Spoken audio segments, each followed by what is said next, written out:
Ini ada sebuah kejadian di mana seorang ibu mengomentari ke anaknya. Enak punya anak? Udah kau rasakan punya anak itu kan?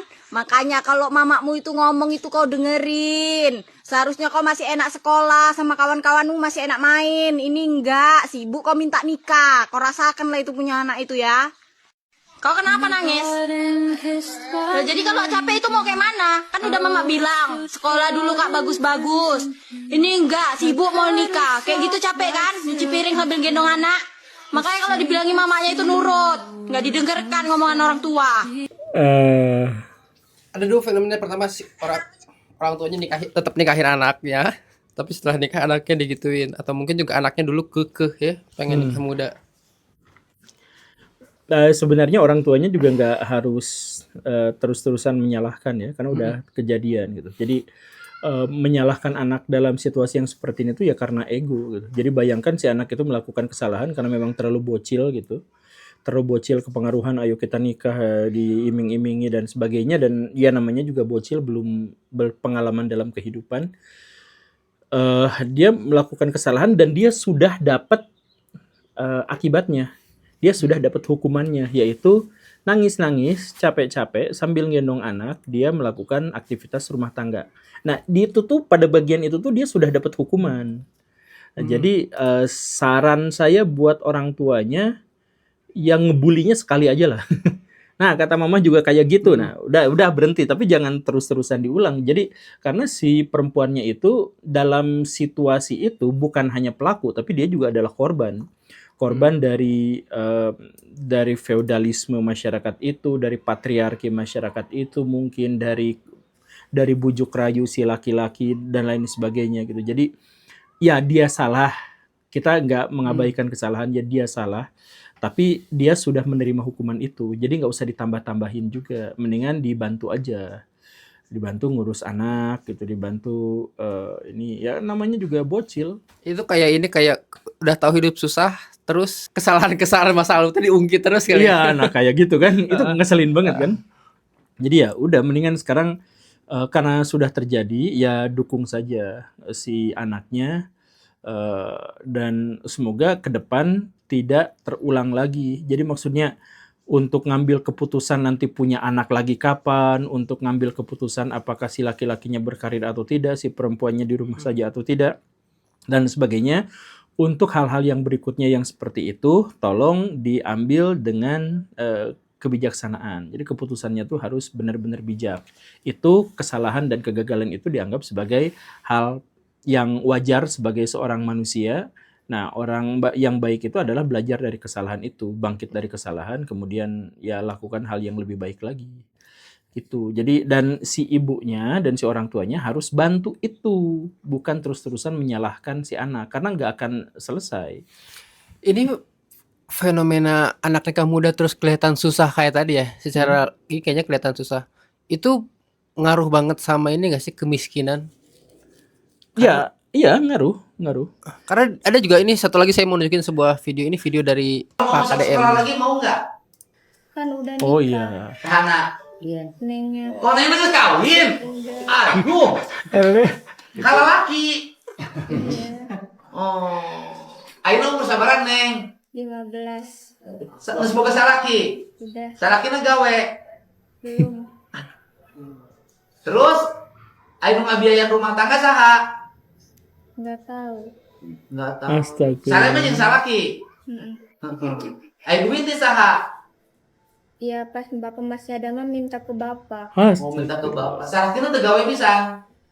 Ayo cicing ti saha? Di rumah mertua.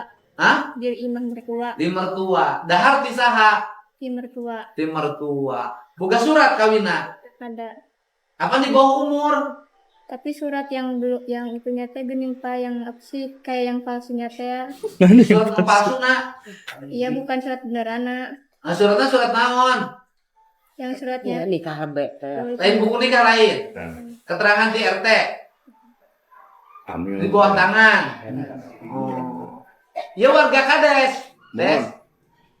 Hari iya mak, hari kapan? Hentikan. Padahal bisa sih disuruh nikah, disuruh sekolah lagi walaupun nikah nggak apa-apa tuh. Tapi selama kau ngajar ada nggak yang masih sekolah udah nikah? Tapi dia masih sekolah gitu. Tapi sebentar, yang barusan itu dia tuh harusnya tuh sekolah lagi aja. Kan nikahnya juga nikah palsu kan. Ya kalau nikah palsu maka si sekolahnya juga wajib untuk menerimanya lagi sebenarnya. Apalagi si ayahnya tidak, tapi tidak SDM rendah sih, saya mohon maaf ya, anak bocil tadi itu SDM rendah gitu. Jadi ya karena keluarganya, mungkin karena faktor ekonomi dan sebagainya. Kalau saya pengalaman belum pernah kalau dia sekolah dalam situasi sudah menikah. Tapi yang pernah saya alami itu adalah anak sekolah menjelang UN, ujian akhir, dia Hamil. keluar karena hamil. Di sekolahku gak ada dua orang. Heeh. Ya aneh-aneh lah yang kayak gitu. Ya karena itu SDM rendah, jadi maksudnya aduh kumaha atunya mau nyalahin juga gak bisa gitu, dan mereka di papatahan juga nggak akan ngerti gitu. Ya karena kalau video guru gembul tuh banyak orang yang mengatakan bahwa video guru gembul tuh nggak cocok untuk orang-orang menengah ke bawah. Banyak mengatakan bahwa karena pemikiran mereka nggak nyampe tuh. Banyak yang komentar kayak gitu tahu di sosial media. Kalau misalkan ngeliat ada potongan-potongan video guru gembul, sadar nggak bahwa video kau tuh termasuk video yang kayaknya untuk orang-orang kayak depan rumahku dah. Nggak ngerti mereka kayaknya. Iya, mereka nggak ngerti. Iya, kesalahan saya juga adalah bahwa saya tuh menggunakan thumbnail dan bahasa untuk kelas bawah, tapi pemikirannya adalah untuk yang tidak di sana. Nah, cuman emang sasaran saya tuh ke mereka, sebab kalau misalkan ngajarin orang yang udah pinter mah ya ngapain juga gitu. Itu kan salah satu dalam tanda kutipnya perselisihan ide saya dengan Pak Gita Wirjawan dulu tuh gitu. Saya tuh komplain ke Pak Gita, Pak, kan Bapak tuh pinter, datanya banyak, akses informasi tuh luas, kenalan Bapak tuh luas, Bapak tuh juga mantan menteri, kenalan sama pejabat tuh banyak. Cik atau kalau bikin video tentunya yang di masyarakat bawah tuh ngerti gitu. Ngapain Bapak bikin video kepada yang bisa dijelaskan hanya untuk orang-orang pintar saja. Tapi Pak Gita teh ya itu mah urusan Anda. Itu Anda silakan yang lakukan. Saya mah bisanya segini, saya nggak mungkin bisa menurunkan bahasa saya lebih bawah lagi. Anda punya kemampuan untuk itu, sok ngomong di situ. Nah jadi saya tuh emang diplot dalam tanda kutipnya untuk jadi perantara, untuk ngomong ke masyarakat bawah, untuk memberikan penjelasan, bla bla bla dan sebagainya. Tapi untuk tema-tema yang agak dikit atas gitu. Nah ini yang akhirnya jadi, saya nggak tahu apakah ini kesalahan atau enggak, tapi akhirnya jadi dibully, dihujatnya sama si kelompok itu yang nggak paham maksudnya gitu. Kayak kemarin saya tuh ada video potongan yang ngebully saya tuh bilang bahwa negara-negara Arab itu pecah jadi banyak negara padahal bahasanya sama. Kata siapa itu Iran bahasanya beda. Itu tuh ngehujatnya tuh habis-habisan. Padahal kan Iran tuh bukan Arab gitu. Saya tuh pengen ngomong gitu, tapi ya sudah ada banyak potongan-potongan video yang kayak gitu. Atau ada yang nge-WhatsApp saya gini, saya coba bacain dulu, tunggu sebentar ya. Ini kayaknya sangat template sekali dengan orang-orang yang setuju dan gak setuju sama Gugum ini.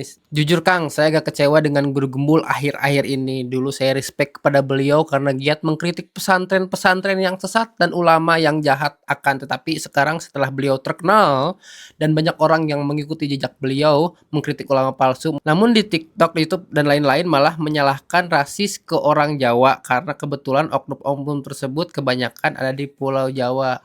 Jadi komentarin ulama palsu atau gus-gus aneh, tapi yang diarahkannya adalah ke orang-orang Jawa karena mereka rata-rata di Jawa. Lanjutannya adalah, sekarang orang Jawa jadi kena getahnya Kang, dan saya juga ini mulai agak tidak respect ke beliau setelah menyebut orang Jawa itu banyak yang stres makanya suka sound horeg.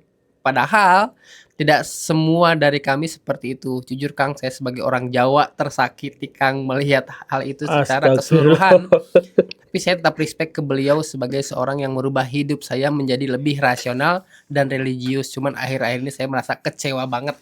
Panjangnya itu. Tanggapannya Pak Guru. Saya tidak. Kayaknya dia tersentil egonya deh dengan beberapa video. Seperti saya juga egonya. sebagai editor kadang tersentil. Apa ini maksudnya?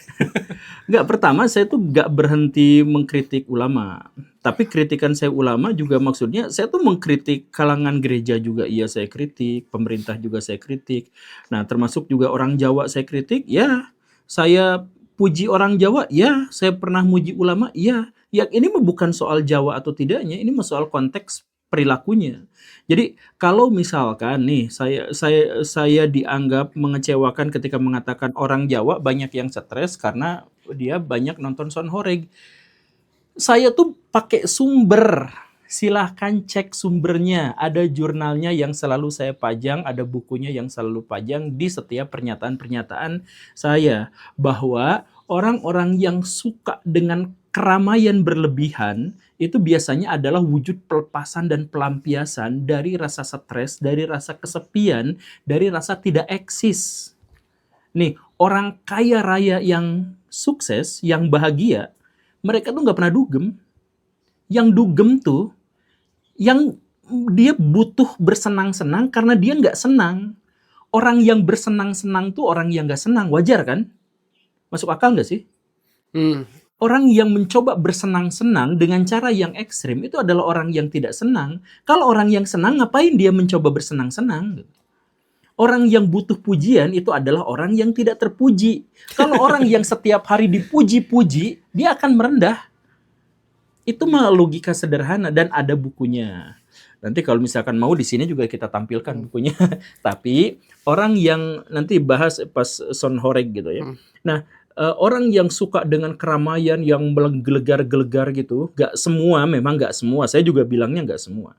Tapi ada indikasi kuat bahwa dia itu adalah orang yang hidup dalam tekanan yang besar. Begitu. Makanya terus saya jelaskan juga di situ bahwa orang-orang Jawa Timur itu bukan hanya gara-gara stres, ada penyebab yang lain, yaitu apa? Emang budaya dari dulunya senang teriak-teriak, senang suara-suara keras. Orang Surabaya, secara umum orang Jawa Timur tuh bahkan sebelum ada Sonhoreg, seni-seni mereka juga seni yang sangat atraktif, yang sangat aktif, yang sangat menggelegar, baik audio maupun visualnya gitu. Nah, jadi gak cuman ya itu Akang tadi itu mungkin tersentil masalah egonya ya karena dia orang Jawa. Karena dia orang Jawa. Tapi enggak, ketika ada orang Jawa disebut hama, saya ngebela soal kejawaan itu. Tapi soal sisi lain, soal bahkan di beberapa kali saya sebutin orang Jawa tuh lebih unggul daripada orang Sunda dalam hal kemampuan beradaptasi misalkan dan lain sebagainya. Tapi lebih lemah dalam hal apa misalkan? Dalam hal mereka itu fokus pada stratifikasi masyarakat menjadi sosial, tetapi kurang dalam hal kelestarian lingkungan misalkan. Kayak gitu. Jadi saya tuh sering sebut misalkan orang Sunda, orang Bali, orang Papua itu adalah nilai moral mereka itu terikat pada keterikatan mereka pada alam. Sedangkan orang Jawa, orang Batak misalkan itu adalah keterikatan mereka terhadap urusan-urusan sosial. Nah, itu bukan sesuatu yang kemudian menjadi hal yang mengecewakan, ya be aja gitu. Gitu. Oh, jadi ya semoga menjawab ya. Oke, dari saya cukup Pak Guru. Bawi mau ada yang tanyakan tambahan nggak? Besok lagi lah. Assalamualaikum warahmatullahi wabarakatuh. Waalaikumsalam warahmatullahi wabarakatuh.